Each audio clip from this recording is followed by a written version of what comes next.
morning exam, we have seen digestion, right? And then after digestion, we looked into absorption, correct? We're going to continue in a portion on the metabolism, we're going to continue on absorption. And then we're also going to talk about post-absorptive stage. So the first part of the lecture is continue on the absorption portion of it. So we have digestion, and then from the way we're bringing nutrients, carbohydrates, proteins, and fats from the duodenum to the liver, that's absorption. And we're going to continue on absorption, right? Remember those 3 slides that I told you to remember? Yeah? I'm going to continue to absorption. So this is just for you to appreciate a metabolism map and how complex this is, and how you have all these hormones influencing on the metabolism, especially P3 and T4. All right, so the regulation of organic metabolism and energy balance. And we're going to see some studies that were done using mice in order to explain some of the effects of different hormones in the metabolism. All right, so basic concepts of energy expenditure, right? So there is a total energy expenditure that the formula tells us that's equal to the internal heat produced, because you're going to know that you have several chemical reactions happening in the body, and some of those reactions will produce heat, right? So some of the internal heat produced, external work performed. So a lot of the work performed with your muscles, a lot of the work performed with your enzymes, a lot of exchange of, for example, sodium and potassium uses ATP, and all of that will also expend some energy, correct? So internal heat produced, external work performed, and energy stored. So you would imagine that the heat produced and the external work performed would be negative compared to the energy stored, right? So the amount of things coming in, amount of energy stored, and amount of energy expended. So men will probably use, according to the size and the age and the type of activity, 2,900 kilocalories per day, while women about 2,100 kilocalories per day. So energy is strictly from food intake. You cannot get energy from air or osmosis. You need to eat, which is a good thing, right? And energy balance is in equals out. No magic. However, we're going to store some of this energy, and the amount that we store, it will depend on several factors that we're going to talk about in the next slide. So again, the energy from food minus the heat produced minus the external work. They're inside the parentheses, that's why they're added. All right. So in this table from the book, it's talking about some of the factors that will regulate your metabolism and how fast do you store, how fast do you burn. So, for example, during sleep, you know that your metabolic rate, the amount, how fast you process things, is going to go down. With age, your metabolism also goes down. And it's kind of a general knowledge at this point that we know this kind of things, right? Then gender, women less than men at any given size, unfortunately. I have to say that. Fasting, if you fast, your BMR decreases, your metabolic rate will decrease, which conserves energy and stores. If your body thinks you're lacking food, it will hold things for winter days.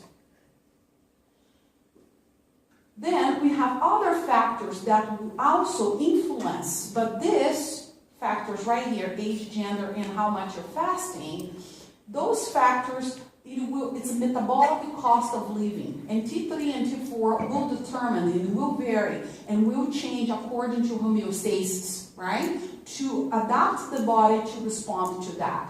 Now we have height, we have weight, we have body surface area, we have growth, pregnancy, menstruation, lactation, infection, and so on and so forth. And those things, as you know, because of growth hormone levels, will also influence your metabolic rate. Any questions? No? All right. So, we have signals, we have peripheral signals that informs the brain about the energy status and regulates the food intake and regulates the behavior. Now, those signals, we know that is not only hormonal signals. We also are going to talk about behavioral signals and input that comes from the outside to our sites. We saw this on the first material for the first exam. So long-term signals for total storage that change total storage, we have insulin produced by the pancreas, and we have leptin that we also saw as a hormone produced by adipose tissue. Right? What leptin does? What's the function of leptin again? Increases satiation, right? So it's highly involved into the metabolism. How about insulin? What insulin does? Uptake of glucose into bone. Less glucose comes inside of the cell, right? That's the primary function. But it will also regulate leptin, by the way. Then we have short-term signal. Some of those proteins and hormones we saw it too, just whistling on the digestive system, right? All right. So CCK. What CCK does? First of all, where is it produced? Pancreas. Pancreas. Good job. And then what does it do? Bicarbonate. It produces bicarbonate, right? It allows the production of bicarbonate where? Where can you produce bicarbonate? Blood. 2 locations. Pancreas and liver. Perfect. Then we have a polypeptide, YY or PYY. We're going to see it on the next slide, so pay attention on this one because we haven't seen it yet. And then we have ghrelin. What's ghrelin does?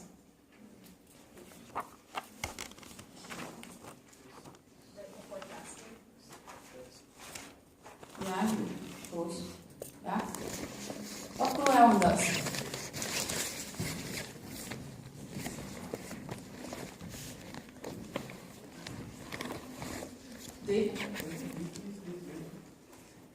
Leptin increase satiation. No, decrease.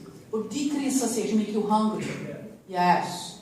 It's the only hormone that affects how hungry you are. Makes you hungry. Alright. So in this slide we can see a little better. Let me turn a little bit of the light on this thing because I can see that it's hard to see. Don't do that. I'm not scared to do that. Oh, never mind. Never mind. Control from here. I can do this a lot. It might come dark, just let you know. Better. Yeah? Okay. Okay, so you can see that. So here we have adipose tissue, right? And more adipose tissue you have, more leptin you have. Because adipose tissue makes leptin, right? Then, notice that insulin increase positive controls the amount of leptin. The amount of insulin, this is going to become very obvious when we go through the LDL, HDL transformation. Why does it happen? But amount of insulin increases leptin. So then, this is sent to the plasma, the blood plasma leptin goes high, and eventually this will arrive to the brain. And it will have an effect on the hypothalamus. In fact, it will have an effect on the arcuate nucleus. And in the arcuate nucleus, let's notice the effect. Here we have the neuropeptide Y, the PYY. And in here, we have primarily melanocyte stimulating hormone, MSH. All right, so let's see what it has as a secondary effect on the hypothalamic nuclei. Notice that leptin will do two different things. It will stimulate a non-oxygenic kind of neurons, which will inhibit the food intake, and so it will stimulate inhibition of food intake, while at the same time it will downregulate autoxygenic neurons that stimulates food intake. So it downregulates the neurons that stimulates food intake and upregulates the neurons that inhibits food intake. And on the other hand, we have ghrelin. And look at ghrelin. We stimulate the autoxygenic neurons that will stimulate food intake. They have different kinds of receptors. And the reason why I'm pointing out those receptors, because they're going to become important in a little bit. And notice that the receptors on an autoxygenic neuron, right? Some of them are the same on the autoxygenic and autoxogenic. They're the same. And you have other receptors that are going to bind only to ghrelin, for example. And then we have another receptor even to bind to PYY, to the neuropeptide Y. And insulin is part of the deal as well. And insulin also will positively regulate, will stimulate the neurons that inhibit food intake.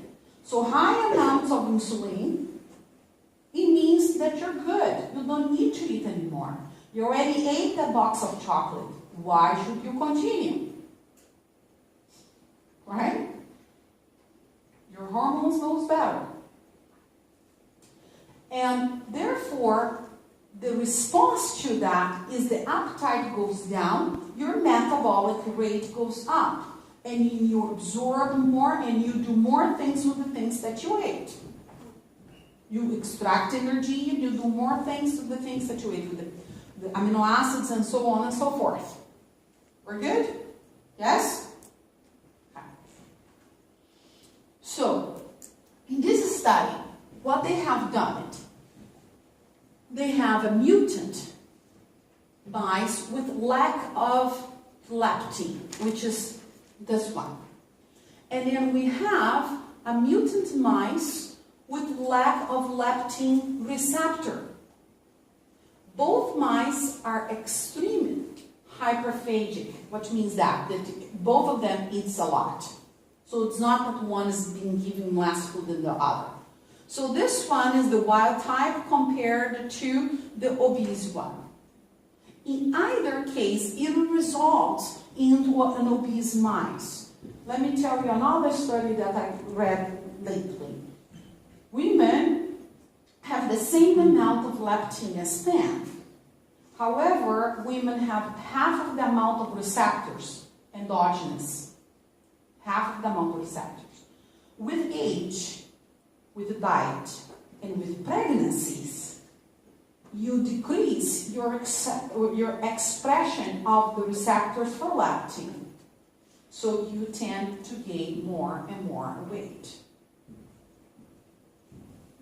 The amount of leptin is the same, but you need the receptors to make it work, like any other things, right? We can produce vasopressin, for example, but if there is no receptor for vasopressin, you're still going to end up with diabetes insipidus, right? Okay. Any questions on this? What would that be like the evolutionary benefit of? I ask that myself every day. Well, I believe that there's a little bit of nurture, a little bit of nature. I think the nature portion of it, since in the beginning we were hunters, it would take maybe 3 days to gather food. Meanwhile, if you are pregnant or if you just gave birth to the baby, you must resist for 3 days feeding an offspring and survive and make sure your genes are passed on. So those that have that ability to store more fat and could keep the baby fed for longer, pass their genes on and their fitness level increase. Right? And then there is a little bit probably cultural that was tailoring for choosing females that will store more fat than others, with association of health. All right. So, leptin inhibits NPY, the anandamide stimulate MSH. And I wanted you to notice that the PYY, the mutopolypeptide, is inhibitory as well, the same as leptin, and is produced by the intestines. I want you to notice that here. And insulin is also anoxygenic, but it does not regulate the oxygenic neuron, but regulates only the anoxygenic neuron. Notice that. And leptin and MSH does the same job.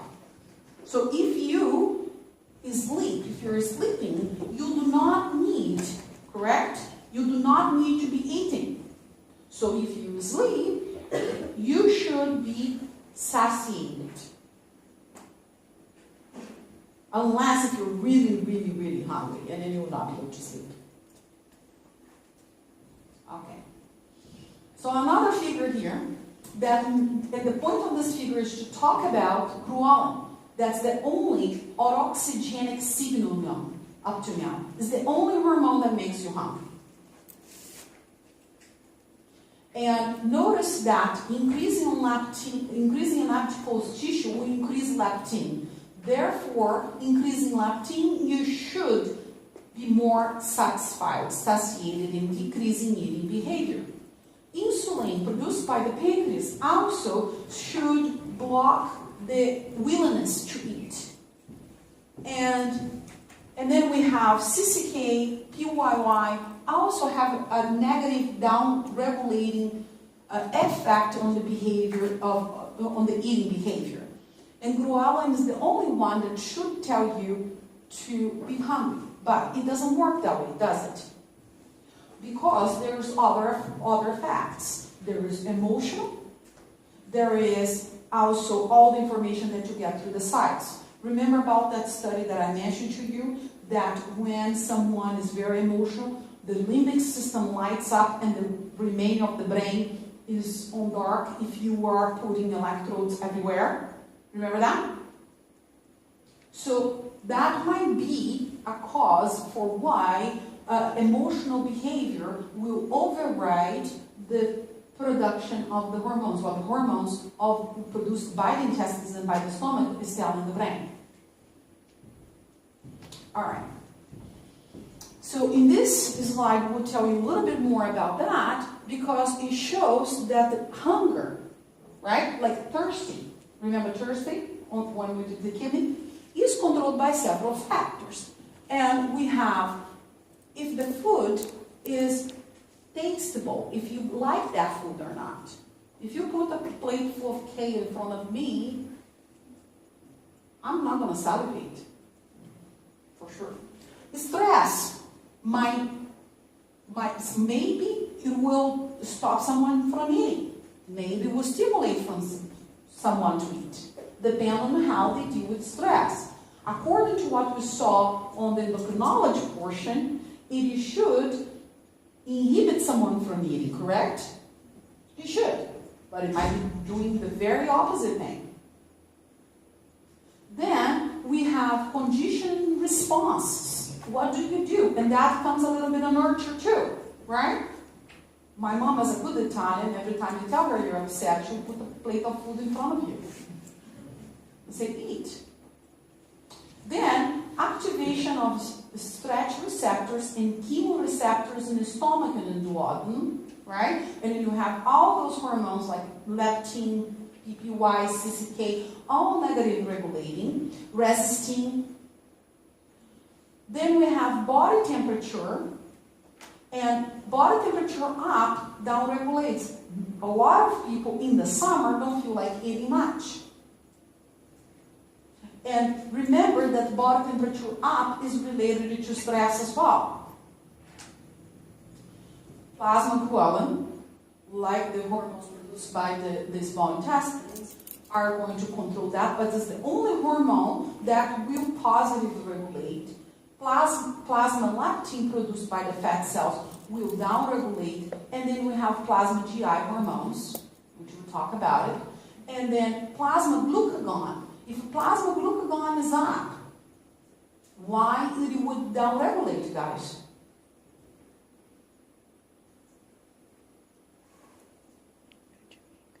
What's glucagon?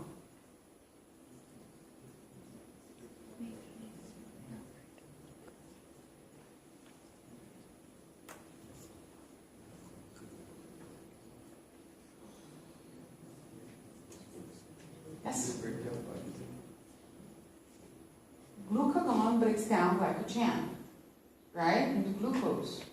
So if you have a lot of glucagon, it means that you have a lot of sugar. You're good to go. Now, how about insulin?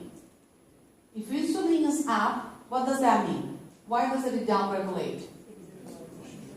There's a lot of sugar, so we're fine. So pancreas is responding for the amount of sugar that's being produced, right? Then we have also plasma glucose, obviously going to downregulate as well the hunger behavior. All right, so definitions. Overweight is defined as a state in which an increase of amount of fat in the body results in significant impairment of health. So it lowers the health, the overall health of the individual.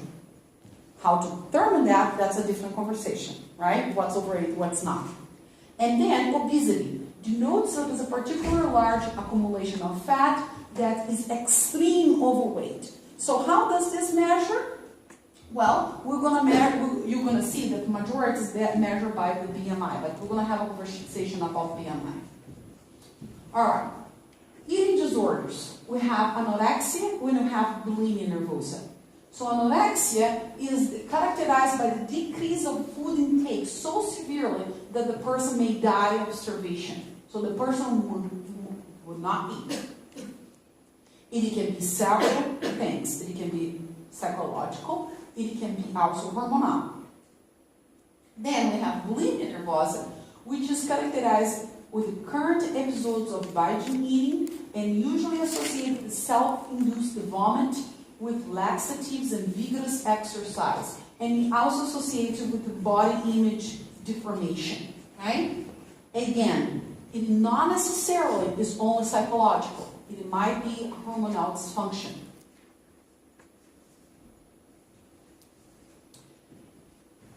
Now, we measure if someone is overweight or not overweight, if someone is obese or not obese, according to the BMI. Is the BMI correct means of evaluation? Is other factors such as sedentary lifestyle and genetic predisposition subtracted from BMI studies? And is the fat storage location matters? Talk to each other.